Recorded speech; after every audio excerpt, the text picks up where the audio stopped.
He's incompetent and doesn't belong in our company. There's no seat for incompetence here. You're fired. When I arrived at the venue where the company orientation was being held, I found a metal chair thrown at the entrance, and my son, Mark, standing there bewildered. What in the world happened? I asked my son Mark about the situation. Apparently, the department head, James, had thrown Mark's chair and told him to stand outside? On such a celebrated first day at work, how could he do such a thing? His mother, Michelle, came out from the venue. She had come looking because her son wasn't inside. What are you doing? Why is my son the only one being thrown out of the venue? Furious, I grabbed James by the collar. My son is incompetent. You decide that before he even starts working. You're the one who should be handing in your resignation. Wait a minute. Did you say my son? Here, I revealed another role of mine, besides being Mark's father. My name is George Smith. I'm a 50-year-old employee at Smith Trade, a major trading company. The presidency of Smith Trade is a legacy passed from my grandfather to my father, and then to me.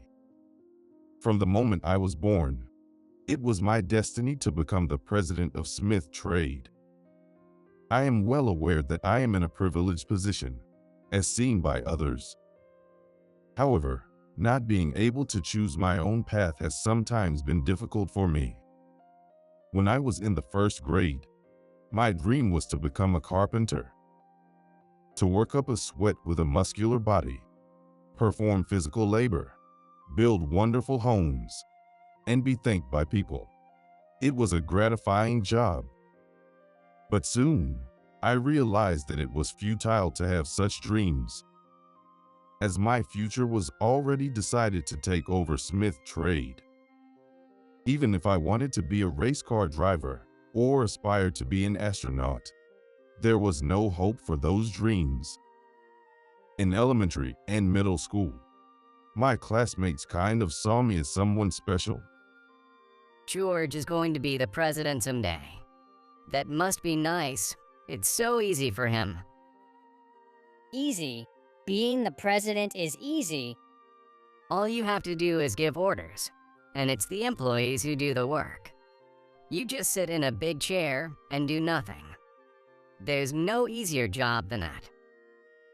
My classmate didn't mean any harm by it. As kids, we didn't really understand what a president does. Some might think I must have been popular with the girls. It's not that I wasn't, but I was quite shy, and during my elementary years, I struggled to respond properly. From the upper grades of elementary school, girls began confessing to me, but I would just laugh it off. It was not until the first year of middle school that I fell for a girl. She was a cheerful girl in the same group, and when I confessed, we soon had a mutual love. We would chat about trivial things on the way to and from school, and I remember having a great time. By the time I reached the 9th grade, I faced something for the first time. Her parents got transferred, and she moved to a different school. I wanted to be with her, but there was nothing we could do, and our relationship naturally faded. Through high school and university, the path ahead of me always included the company Smith Trade. Perhaps it was the folly of youth, but at one point, I wanted to defy my fate, and, against my family's wishes, I took a job at an advertising agency in a completely different field. I ended up working there for 10 years. When my father started saying, "It's time to come back," I fell in love with Michelle Brown, a college student who had come for an internship. Michelle was a smart woman, but very young. I should have taken the lead, but being shy, I always let her take the initiative. Eventually, Michelle confessed that she was pregnant, and for a moment, my mind went blank. It wasn't that I didn't want to become a father, but because it would greatly disrupt Michelle's life plans. Michelle was a woman with no desire to marry, believing that if she could dedicate her life to her work, she would prefer to remain single. I expected her to panic about the pregnancy, but she continued working, took a short maternity leave, and gave birth to a boy, whom we named Mark. A family meeting was called, and I expressed my desire to marry Michelle, but neither my father nor my grandfather would listen. I declared that I would cut ties with my family to be with Michelle, but then she came to our house and announced that she would pursue her own path. I have no intention of joining the Smith family. I will continue to pursue my dreams and live with my son. It will be challenging to advance your career as a single mother. Won't you let us raise Mark? I absolutely refuse. If you take Mark away, I'll cut ties with George. I will continue to interact with him, so please don't talk about taking over Mark's upbringing. Faced with Michelle's firm stance, my mother had no choice but to retract her opinion. For my father and mother, he was their first grandchild, and being a boy, they had various expectations. However, since I couldn't marry Michelle, the only option I had was to be Mark's parent from afar. Michelle joined the advertising agency and began building her career. I married Kate, the partner chosen by my grandfather. Kate was not particularly beautiful, but she had an honest nature and was a comforting presence to be around. I didn't feel the passion I had with Michelle, but I convinced myself that this was what marriage was about, not romance. Mark grew up healthy and well. Since Kate and I didn't have children, I believe my grandfather, father, and mother secretly wished to see Mark. However, out of consideration for Kate, I was the only one who interacted with Mark as the uncle who gets along with his mom. What Michelle and Kate really thought about this situation, I couldn't tell. The fact that I had greatly changed the destinies of these two women was something I had to firmly accept. I kept telling myself to make the best decisions at each moment and chose my path accordingly. Eventually, Mark graduated from university and submitted his resume to Smith Trade. According to Michelle, she didn't remember providing any particular guidance on his career path as a mother. I truly felt the workings of fate. Mark was an impeccable student. His academic performance was excellent. He was active in volunteer activities, and I heard he spoke clearly and confidently in interviews. Although I had not revealed Mark's background to anyone, I was confident that he would certainly secure a job offer. But then, an unexpected figure stood in the way.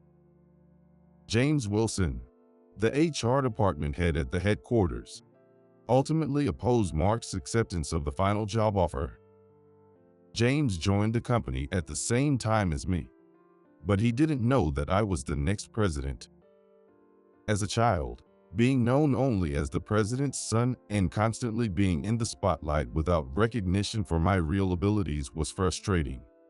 So when I joined the company at 32, I used my mother's maiden name Murphy, not Smith. Naturally, James didn't know that Mark was the son of the future president. Since Mark's last name was Brown and mine was Murphy, no one knew we were father and son. Therefore, it would never occur to him that Mark could be a potential heir to Smith Trade. If, by any chance, James had secretly become aware of my background, he wouldn't want to oppose the future president and would simply agree with Mark's job offer without argument. Observing James calmly, I saw him as nothing more than a colleague from the same entry year, without any animosity. So, why would he oppose Mark's entry into the company so much?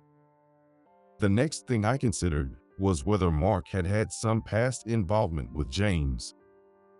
Mark attended the top high school in the state and entered a prestigious national university.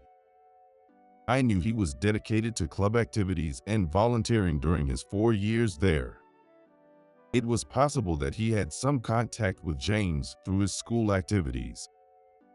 After much hesitation, I contacted Michelle. It turned out to be a situation where we would meet alone for the first time in a long while, and I felt a mix of excitement and guilt.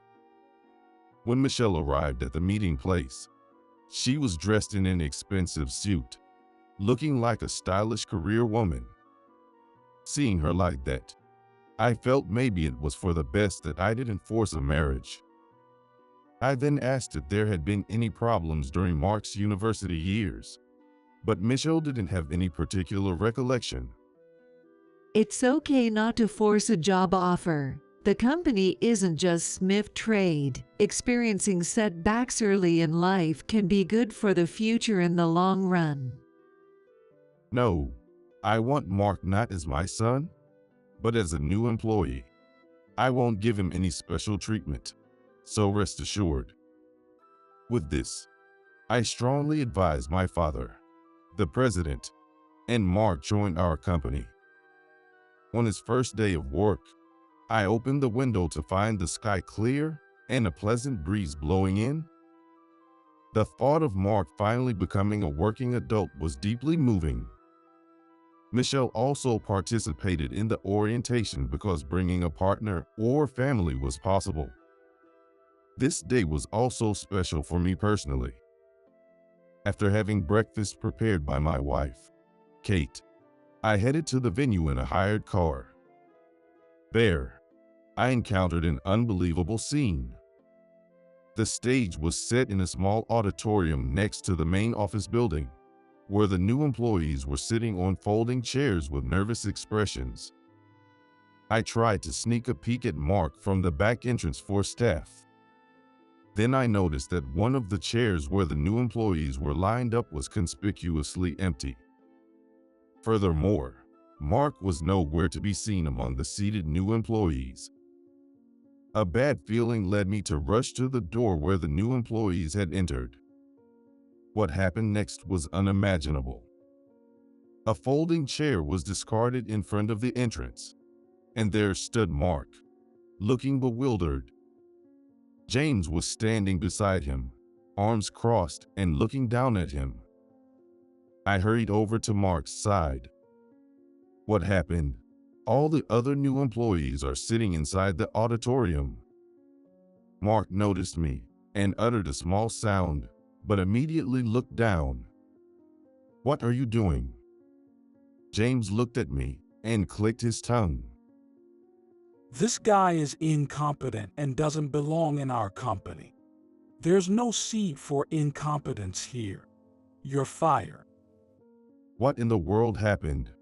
I asked Mark about the situation. Apparently, James, the department head, had thrown Mark's chair out and told him to stand outside. On such a celebrated first day at work, how could he do such a thing? Michelle, his mother, came out from the venue.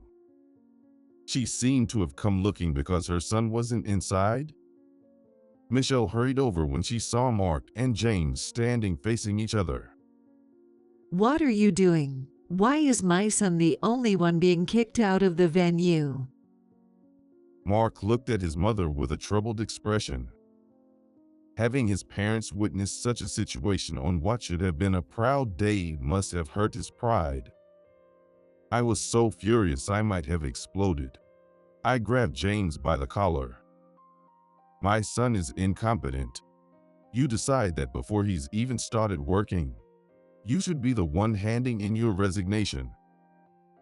What do you mean, my son? Mark Brown is my son. Did you oppose his hiring because you knew about the relationship between me and Mark? James looked bewildered and shook his head, saying, "I didn't know." I almost raised my hand in disbelief. But Michelle grabbed it, stopping me from going any further. George, stop. Mark is watching. Aren't you angry? What makes Mark incompetent? It's as if you and I have been insulted as his parents. I understand how you feel, but this is not the time to be angry. Today is supposed to be a big day for you too. Michelle might not have been calm, but she was well aware of the situation and hadn't forgotten what needed to be done. She was far more mature than I. There's no way Mark, whom Michelle raised, could be incompetent. I needed to calm down, and I took several deep breaths. At Michelle's, "Are you calm now?" I quietly nodded. I had to convey accurate information to James anyway. Doing so would be the best strategy to deal with him. I couldn't understand why James was slandering Mark as incompetent, but it was better to make clear our relationship first. Mark is my precious son. Our different last names may have hidden the truth, but we are indeed father and son. Why do you have different last names? Is there a reason you didn't marry? I wanted to marry. I loved Michelle, and as a result, Mark was born. That fact hasn't changed, and my feelings at the time were genuine. But I didn't marry because of my family's opposition and to protect Michelle's career. Informed of the truth, James stood there stunned. Mark, looking bewildered, asked in a trembling voice, "Is Uncle George my dad?" To reassure Mark, I made an effort to smile gently and answered, "Yes, I am." Michelle listened, nodding slightly to my words, then spoke soothingly to Mark. You might be confused now. I'll explain everything later, so go get your chair and return to your seat. Mark nodded in understanding, bowed to me, picked up his folding chair, and started heading back inside the auditorium. Here, I revealed another role I held besides being Mark's father. As of today, I am taking over as the president of this company. I need to make a speech for the new employees soon. Mark, you're also an employee of this company from today. Let's do our best. I didn't expect it to be known this way. He's always been there for you. He's a great dad. Then Mark, with a look of concern, tentatively spoke to me. Dad, you're the president of this company. Really? Does that mean I got in through connections? Not at all. You were hired on your own merits. Go and join the orientation with confidence. Michelle patted Mark's shoulder. Mark nodded firmly, and this time ran back into the auditorium. Glancing at a still dazed James, Michelle and I returned to our seats. As I sat down in the chair prepared at the venue, an announcement came on, and the orientation began. The orientation proceeded solemnly, and I went up to the stage to give the president's address. As the new president, I conveyed words of celebration and gratitude to the new employees, and at the end, I exchanged smiles with Mark. Mark looked serious, his lips tightly sealed, but he nodded several times in response to my words. After the successful completion of the orientation, I invited Michelle and Mark to have dinner together for the first time in a while. Michelle looked at me with hesitation. Mark is one thing, but is it okay for me to have dinner with you? Won't Kate feel bad? Kate is well aware of our relationship, and she knows that today was Mark's orientation. Since the three of us are together, having a meal should be allowed. I'd like to have dinner with Dad too. There were so many surprises today. I want to talk things through with both my parents and sort out my feelings. To reassure Michelle, I called Kate and informed her that the three of us would be having dinner together. Kate responded in her usual calm voice. Please enjoy your time. We decided to celebrate Mark's hiring and my appointment as president at my favorite restaurant. In a room with a view of a beautiful garden, the three of us toasted. Mark was old enough to drink but didn't seem inclined. What's the matter? I ordered the best food and drink. Didn't it suit your taste? No, just thinking about going to a company every day where that James Wilson is, I feel anxious about whether I can work well. Indeed, James seems to have it out for you. Actually, he was the only one who opposed your hiring at the final decision. Did you do anything to upset him? Or do you have any idea why? Hearing my words, Michelle's expression changed. It seemed she knew something, so I prompted her to talk. Did Michelle and Mark meet James for the first time?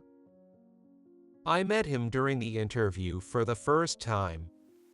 What about you, Michelle? You've never seen James, right? Suddenly, Michelle began to panic and started to explain. Actually, after we broke up, she was introduced to James by a meddlesome neighbor lady for a matchmaking meeting. James and I were hired at the same time and had drunk together several times, but he seemed to have no interest in women. He was pot-bellied from a young age, and by the time he was almost 30, his head had considerably balded. So I mistakenly thought he had no interest in women or marriage. But that was just my assumption. I feel ashamed of myself for thinking that his appearance was one of the reasons why he couldn't get married. I went on 2 dates with him, but we didn't share the same values or preferences. Moreover, it seemed James didn't like the fact that Mark was still young, so I turned down the marriage proposal. Actually, Mom was often set up for matchmaking when I was little. I always hoped Uncle George would be one of the matchmaking partners. The story about Michelle and James surprised me. It turns out Michelle had rejected James, and perhaps he held a grudge about it, opposing Mark's job offer once he learned Mark was Michelle's son. Don't worry, I'll keep Mark and James apart. I'm watching, and if James tries anything with Mark, I'll fire him for sure. Thank you. I'm really counting on you, George. As the new president, I'll be busy, but I want to make sure Mark has a comfortable working environment. Mark pours me a drink with a smile. Having a drink with my son, a dream come true, made today the best day of my life. After parting with Mark and Michelle, I returned home by limousine. The porch light was on, but Kate didn't come to greet me as usual. I'm home, I called out as I entered the house. She might be out dining with her friends, since I told her I'd be having dinner with Mark and Michelle. Entering the living room nonchalantly, I found Kate sitting on the sofa in the dark. Startled, I hurriedly turned on the light. What are you doing sitting in the dark? Did you enjoy your rare dinner out? Well, yes. What's up? You've never asked like that before. As I took off my jacket and loosened my tie, Kate remained seated, not standing up. And then she dropped a bombshell. Let's separate. Now that Mark works at the same company, you'll see Michelle more often. It's only a matter of time before she gets back into your heart. What are you talking about? I never even married Michelle. True, Mark is adorable, and I am grateful to Michelle for raising such a straightforward son, but that's all. Have you really been looking out for me? I appreciate the comfortable life you've provided, but you've been too busy to even care about me. I felt like I'd been hit over the head, looking at Kate intently. Kate is my proud wife with her clean beauty. She does the housework perfectly and is always attentive to my parents and grandfather. I had no complaints about Kate, but that was my view. I had never considered whether Kate was satisfied with me. What had I been doing? Kate had married me knowing everything about Michelle and Mark. Why hadn't I shown her more gratitude and love? I had to stop her from leaving at all costs. Being faced with separation made me realize how much I loved her and did not want to lose her. Mark is important, and my memories with Michelle are good. But I've made it this far because Kate was with me. I can't think of going back to Michelle. I'm happy with Kate. I knelt before Kate, meeting her eye level, and held her hands firmly, trying to convey my feelings. Then Kate began to sob quietly, crying. I've always been afraid of the invisible presence of Michelle, thinking she might come back for you one day. But I can trust you, right? Of course. I love you, Kate. I'll make sure not to make you feel insecure anymore. Please forgive my past negligence. We held each other tightly and cried together for a long time. The incident at the orientation where James mistreated Mark soon came to the attention of my father and grandfather. After I explained everything, they were furious and demanded that James be fired immediately. He's our only grandson. We were grateful he chose our company, but it might all end because of one man's actions. We must prevent that. I want Mark to come to work smiling. That man James will interfere. Take measures before anything else happens. Although I usually don't mention Mark to keep the peace for Kate, he is an irreplaceable grandson to them. Moreover, I learned facts about my relationship with Mark that I hadn't known before. My parents and grandfather had occasionally offered to help Michelle financially, but she declined every time, choosing to raise Mark without anyone's help. Understanding now that my parents and grandfather quickly changed their stance on marriage after seeing how adorable Mark was born, I'm stunned.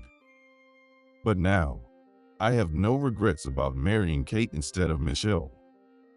It's only because of Kate's daily support that I've been able to push through all these years.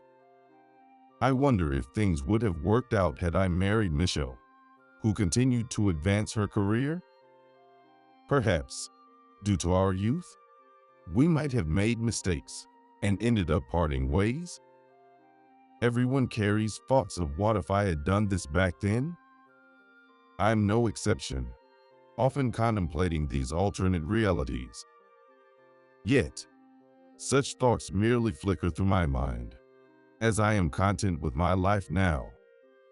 It's time to stop dwelling on the past and start imagining the future. I truly hope to live out the rest of my life with Kate. Despite my father and grandfather telling me to fire James, I decided to give him a fair chance. I settled the matter with a stern warning from the president, urging him to focus on his work.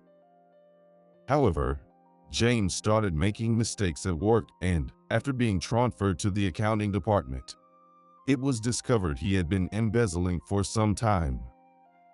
This time, there was no question about it. He was fired without discussion. James, who is single, had no family to support him. From such circumstances, he initially stayed home and drank heavily every day. However, some meddlesome person took him out, but unfortunately, they went out gambling. James became completely absorbed in gambling. He spent the day gambling and spent the night drinking. If he won, he celebrated with victory drinks. If he lost, he drowned his sorrows. Eventually, he accumulated debt and vanished without a trace. Rumors among the local housewives suggested he might have fled the state to escape his debt collectors. And over time, The memory of James as an employee faded away. Mark's progress has been remarkable. After his initial training, he was assigned to the accounting department. He steadily accumulated achievements and grew into a respectable professional. There's no greater happiness than watching his growth up close. I've always regretted not doing more father-like things for Mark. But seeing him thrive at work blows those regrets away. Michelle successfully finished raising Mark and is now living her life. She recently got promoted to manager and successfully led a major project. Recognized for her abilities, she's now being considered for a position at an overseas branch. Hearing that Michelle is thriving makes me genuinely happy. I'm doing extremely well. I work hard every day as the president. Lately, I've been spending more time with Kate. We go to movies and enjoy vacations together. Kate seems to smile more than before. That day we confronted each other's feelings helped us finally become a real couple. I want us to continue living happily together.